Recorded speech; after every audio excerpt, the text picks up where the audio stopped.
Assalamualaikum warahmatullahi wabarakatuh.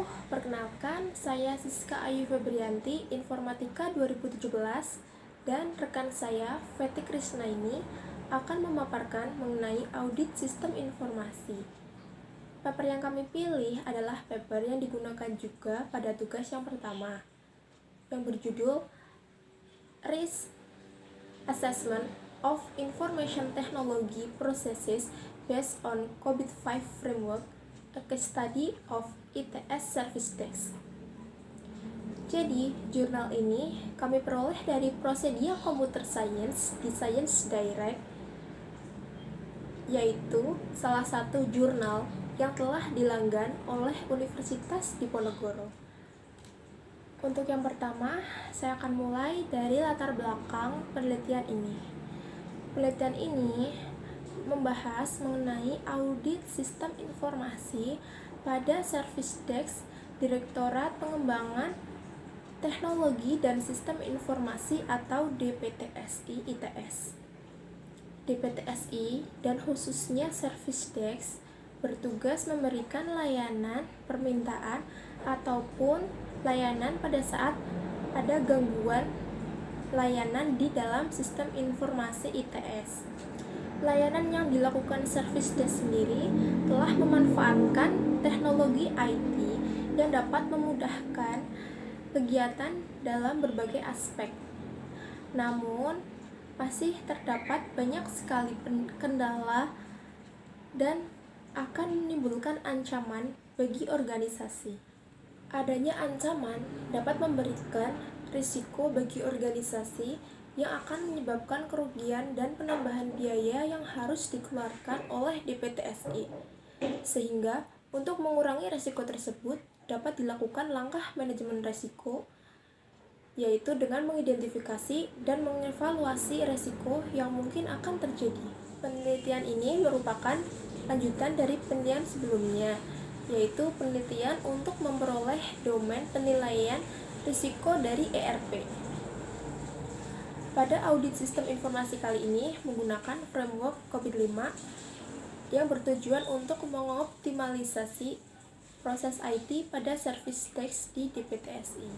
Berikut kami akan jelaskan mengenai audit sistem informasi pada Service Desk DPTSI ITS. Metodologi penelitian ini sendiri ada 3, yaitu yang pertama pengumpulan data, kemudian ada analisis data, yang terakhir ada analisis risiko. Untuk yang pertama yaitu ada pengumpulan data.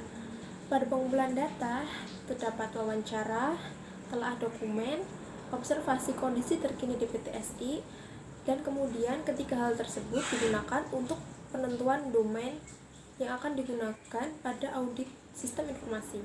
Pada saat wawancara, telah dokumen, dan mengobservasi kondisi terkini Service Desk DPTSI ITS, diperolehlah informasi detail mengenai job description dan juga proses bisnis organisasi. Jadi, sebelum melakukan audit sistem informasi, sebaiknya kita mengetahui visi misi organisasi, job description dari masing-masing staf di organisasi tersebut, dan juga mengetahui proses bisnis dari organisasi. Untuk hasil pemetaan kondisi terkini dapat dilihat pada tabel berikut. Dapat dilihat pada tabel berikut.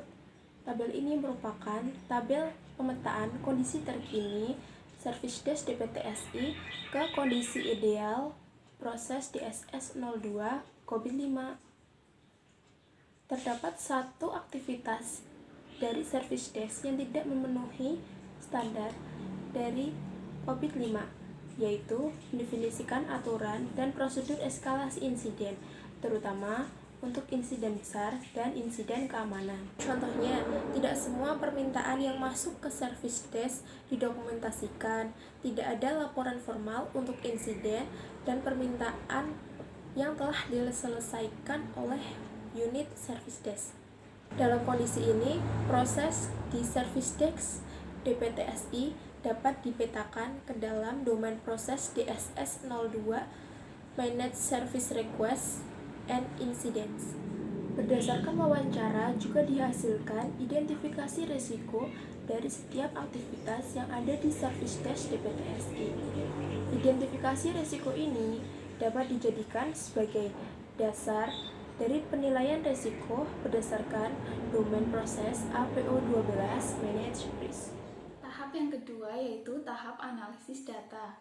Pada tahap analisis data ini dilakukan penentuan jenis resiko, identifikasi resiko, kategorisasi resiko, dan faktor resiko. Untuk menentukan jenis resiko akan dibagi menjadi 3, yaitu tipe 1, tipe 2, dan tipe 3. Tipe 1 yaitu resiko manfaat atau pemberdayaan nilai TI, tipe 2 yaitu resiko program dan pelayanan proyek TI, dan tipe 3 yaitu resiko operasi dan penyampaian layanan TI. Sedangkan untuk identifikasi resiko, tiap-tiap resiko akan diberikan tanda P atau S, di mana tanda P itu untuk resiko yang menunjukkan kecocokan primer, sedangkan tanda S yaitu untuk resiko yang menunjukkan kecocokan sekunder. Untuk kategorisasi resiko, tiap-tiap resiko akan ditentukan kategori apakah resiko tersebut. Kemudian faktor resiko yaitu menentukan faktor internal atau eksternal dari resiko tersebut. Berikut merupakan tabel hasil analisis data. Pada tabel ini yang pertama yaitu resiko kesalahan memasukkan data dari pengguna. Untuk tipe 1 menunjukkan kecocokan sekunder, tipe 2 menunjukkan kecocokan sekunder, dan tipe 3 menunjukkan kecocokan primer. Kategori risikonya yaitu merupakan kategori operasi staff atau human error. Untuk faktor internalnya yaitu faktor kompleksitas TI, di mana sistem TI kompleks yang harus dipenuhi oleh pengguna model operasi. Kemudian ada faktor model operasi di mana pengguna tidak terbiasa dengan model operasi pelaporan sistem. Faktor eksternalnya yaitu faktor status dan evolusi teknologi, di mana perkembangan teknologi terkini yang mengarah pada kompleksitas permintaan layanan TI. Yang kedua yaitu untuk resiko kesalahan dalam mengakses sistem etiket. Tipe resiko yang pertama menunjukkan kecocokan sekunder, tipe kedua menunjukkan kecocokan sekunder, dan tipe ketiga menunjukkan kecocokan primer. Kategori resikonya termasuk kategori perangkat lunak. Faktor internalnya yaitu faktor kompleksitas TI, sistem etiket rumit, dan memiliki banyak bug dan kesalahan. Selain itu, terdapat faktor internal filosofi manajemen risiko, di mana organisasi tidak menyiapkan strategi untuk mencegah kegagalan sistem yang disebabkan oleh bug dan kesalahan. Faktor eksternalnya yaitu status dan evolusi teknologi, di mana perkembangan teknologi menuntut sistem etiket untuk dipelihara secara berkala. Dan terdapat faktor threat landscape, di mana ancaman serangan sistem dari pihak yang tidak berwenang. Tahap yang ketiga yaitu tahap analisis resiko. Pada tahap analisis resiko ini dilakukan dengan membuat skenario resiko, baik itu skenario positif maupun skenario negatif, di mana skenario positif itu merupakan resiko yang tidak terjadi, sedangkan skenario negatif merupakan resiko yang terjadi dan dapat menyebabkan terganggunya proses bisnis. Hasil analisis resiko disajikan dalam tabel berikut. Tabel ini berisi resiko dan skenario resiko. Resiko yang pertama yaitu kesalahan dalam membuat sistem kategorisasi atau sistem prioritas untuk insiden dan permintaan layanan.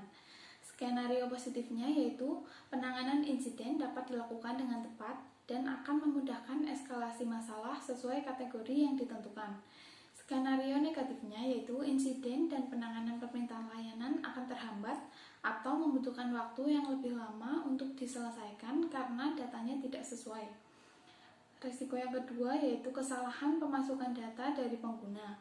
Skenario positifnya, pengguna mengisi laporan insiden atau permintaan layanan dengan benar dan lengkap, sehingga identifikasi dan penanganan insiden berjalan dengan lancar dan tepat waktu. Skenario negatifnya, pengguna mengisi data yang salah atau data dan informasi yang tidak relevan, sehingga identifikasi dan penanganan insiden membutuhkan waktu yang lebih lama. Resiko yang ketiga, kesalahan dalam mengakses sistem etiket. Skenario positifnya, pengguna dapat mengandalkan sistem etiket untuk menghasilkan laporan insiden dan permintaan layanan. Skenario negatifnya, yaitu kemacetan pelaporan melalui sistem manual, yaitu melalui email dan telepon. Tahap selanjutnya yaitu penilaian resiko. Proses penilaian risiko ini dilakukan berdasarkan hasil wawancara dan kuesioner yang telah dilakukan sebelumnya.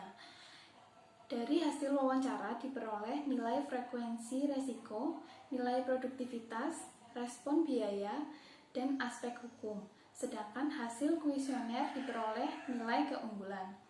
Pada tahap penilaian risiko ini dilakukan penghitungan frekuensi risiko dan dampaknya, serta menghitung nilai besaran risiko. Besaran risiko dalam COVID-5 untuk risiko dibagi menjadi 4 aspek, yaitu produktivitas, biaya tanggapan, keunggulan kompetitif, dan hukum. Nilai rata-rata dari keempat aspek tersebut yang akan digunakan sebagai nilai besaran risiko. Berikut merupakan tabel skala penilaian frekuensi. Tabel skala penilaian frekuensi menunjukkan seberapa banyak kemungkinan suatu risiko terjadi. Hasil penilaian frekuensi risiko ini akan digunakan sebagai penentuan prioritas risiko. Pada tabel ini terdiri dari 5 nilai frekuensi. Yang pertama yaitu nilai frekuensi 1 untuk frekuensi kurang dari 0,1, di mana risiko tersebut merupakan risiko sangat rendah. Nilai frekuensi 2 yaitu antara 0,1 sampai 1 termasuk risiko rendah. Nilai frekuensi 3 antara 1 sampai 10 untuk risiko menengah. Nilai frekuensi 4 yaitu antara 10 sampai 100, di mana itu merupakan risiko tinggi. Sedangkan nilai frekuensi 5 yaitu lebih dari 100, risiko tersebut termasuk risiko sangat tinggi. Berikut merupakan tabel skala penilaian besaran risiko. Pada tabel ini terdiri dari 4 aspek, yaitu aspek produktivitas, biaya tanggapan, keunggulan kompetitif, dan hukum. Untuk aspek produktivitas itu mengukur kerugian finansial yang disebabkan oleh kinerja staf IT Service Desk dalam 1 tahun. Sedangkan untuk biaya tanggapan menunjukkan jumlah uang yang dikeluarkan untuk mengatasi risiko. Sedangkan keuntungan kompetitif diukur berdasarkan kepuasan pengguna yang menurun karena adanya risiko. Sedangkan hukum merupakan denda yang harus dibayarkan organisasi untuk mengatasi risiko sesuai ketentuan hukum yang berlaku. Berikut merupakan tabel hasil penilaian risiko berdasarkan ID risiko dan IT Service Desk. Untuk ID IES 001 dengan risiko kesalahan pembuatan sistem kategorisasi dan sistem prioritas memiliki frekuensi 1 dengan nilai rata-rata besaran risiko 1,5 sehingga levelnya termasuk level rendah. Untuk ID IES 004 dengan risiko penundaan respon helpdesk, frekuensinya 4, rata-rata besaran risikonya 1,75, level risikonya termasuk level tinggi. Untuk ID IDB 002, risiko bocornya laporan ke pihak lain memiliki frekuensi 1, rata-rata besaran risikonya 1,75, level risikonya rendah. Untuk ID SOF 001 dengan risiko kerusakan sistem etiket atau tidak berfungsi lagi, frekuensinya 3, nilai rata-rata besaran risikonya 1,75 sehingga level risikonya termasuk menengah. Untuk ID REC 001 dengan risiko manajemen insiden atau prosedur pemenuhan permintaan tidak tersedia, frekuensinya 4, nilai rata-rata besaran risikonya 1,75 termasuk level tinggi. Selanjutnya yaitu dilakukan strategi mitigasi. Strategi mitigasi ditentukan berdasarkan proses TI pada COVID-5. Kemudian, beberapa kegiatan praktik manajemen kunci yang relevan dengan proses yang ditentukan akan dipilih untuk diimplementasikan dalam organisasi. Analisis langkah-langkah mitigasi akan diterapkan berdasarkan tingkat prioritas risiko. Untuk risiko tingkat tinggi, langkah-langkah mitigasinya akan diuraikan secara detail per kegiatan agar meminimalkan kerugian organisasi. Sedangkan untuk risiko tingkat menengah dan rendah, risiko tersebut dipetakan ke praktik manajemen kunci yang sesuai dengan proses pengaktifan COVID-5. Berikut ini merupakan tabel proses COVID-5 yang sesuai untuk setiap kategori. Kategori risiko keahlian dan keterampilan TI termasuk ke dalam proses APO 07 mengelola sumber daya manusia pada proses COVID-5. Untuk kategori operasi staf atau kesalahan manusia termasuk ke dalam proses DSS 01 mengelola operasi dan APO 11 mengelola kualitas. Untuk kategori risiko informasi berupa pelanggaran data baik itu kerusakan, kebocoran, dan akses termasuk ke dalam proses DSS 05 mengelola layanan keamanan. Untuk risiko perangkat lunak termasuk ke dalam proses BAI 09 yaitu mengelola aset. Untuk kategori risiko kepatuhan terhadap peraturan termasuk proses DSS 01 yaitu mengelola operasi. Dan kategori risiko malware termasuk proses BAI 09 yaitu mengelola aset. Berikut ini merupakan tabel pemetaan risiko sesuai proses pengaktifan COVID-5. Yang pertama yaitu untuk kategori risiko operasi staf dengan ID risiko SOH003. Risikonya yaitu kesalahan menginformasikan prosedur eskalasi, level risikonya menengah. Proses COVID-5-nya yaitu DSS 01 mengelola operasi. Strategi mitigasi yang sesuai dengan aktivitas COVID-5 yaitu melaksanakan prosedur operasional di mana memelihara dan melaksanakan prosedur operasional dan tugas operasional secara andal dan konsisten. Yang kedua yaitu untuk kategori risiko informasi, ID risikonya IDB 002 dengan risiko bocornya laporan ke pihak lain. Level risikonya rendah. Proses COVID-5-nya yaitu DSS 05 mengelola layanan keamanan. Strategi mitigasinya yang sesuai dengan aktivitas COVID-5 yaitu mengelola dokumen sensitif dan perangkat keluaran, di mana menetapkan pengamanan fisik yang sesuai, praktik akuntansi dan manajemen inventaris atas aset TI yang sensitif. Berdasarkan audit yang telah dilakukan, hasilnya menunjukkan bahwa sebagian besar risiko berada pada kategori operasional staf dan keahlian serta keterampilan dalam menggunakan IT. Sehingga rekomendasi yang diberikan kepada organisasi dapat dipetakan ke dalam proses domain DSS 01 Manage Operation Process. Mitigasi yang dilakukan seperti merekomendasikan kegiatan dan prosedur yang dapat meminimalkan kesalahan staf dalam melakukan kinerja manajemen operasional. Selain itu, dapat direkomendasikan pula domain proses APO 07 Manage Human Resource untuk mengukur keahlian dan keterampilan IT para staf yang diharapkan dapat meningkatkan keterampilan staf dalam melakukan pekerjaan. Sekian presentasi dari kelompok kami. Terima kasih. Mohon maaf apabila banyak kesalahan. Wassalamualaikum warahmatullahi wabarakatuh.